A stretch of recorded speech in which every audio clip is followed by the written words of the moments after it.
Hey guys, Kim Stallings, Heritage Risk Advisors, here to drop a little knowledge on you about our next module.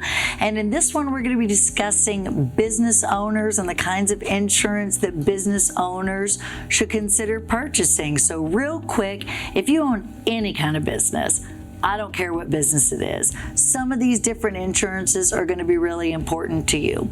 The most common business owner's insurance is called a BOP, a business owner's policy.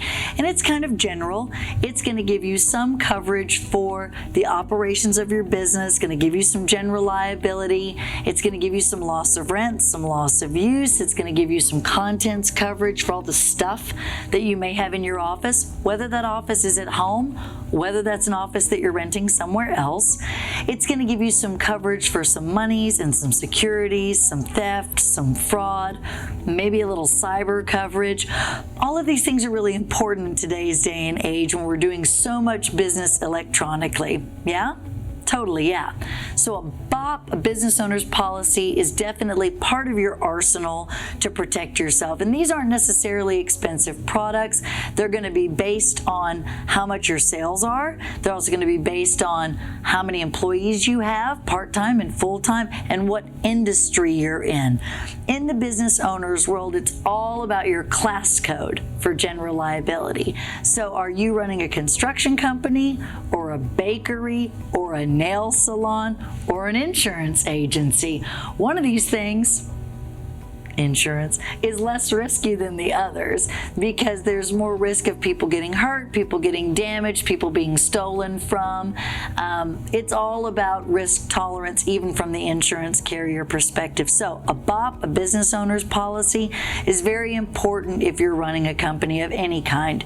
Other lines of coverage that you might want to look into are workers' comp. Now, different states in the country, workers' comp is mandatory.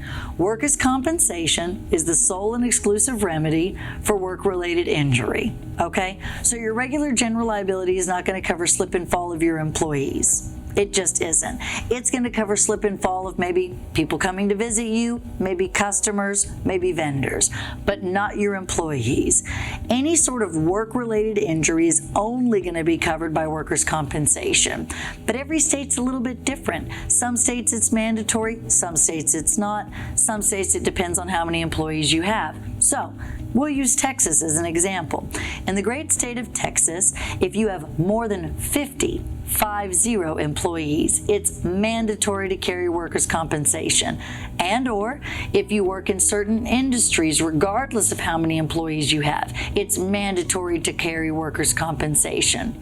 However, under 50 employees in certain industries, totally not mandatory at all. So what do you do if an employee gets hurt? Well, you leave yourself exposed to being personally liable.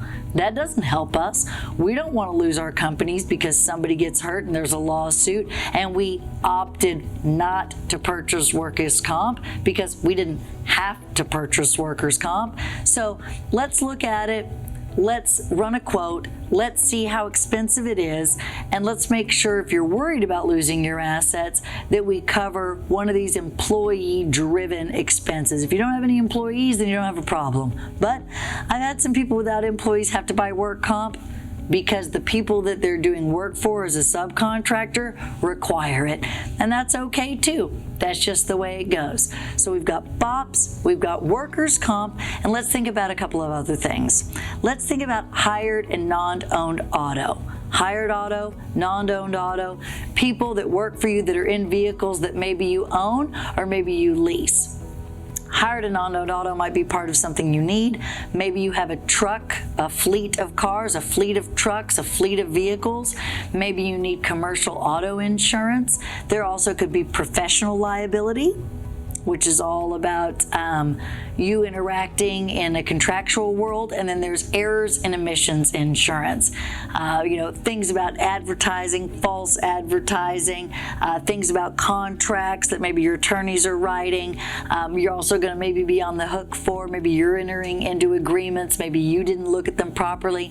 So we've got professional liability, errors and omissions insurance, key man life policies, aggregate asset group management policies, BOP insurance policies, workers' comp. There's so many things.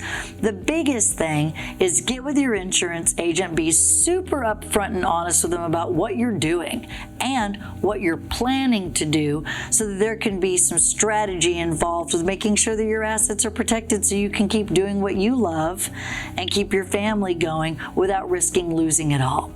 Those are some of the big takeaways with that. Again, I'm Kim Stallings with Heritage Risk Advisors. It's my pleasure. See you in the next module.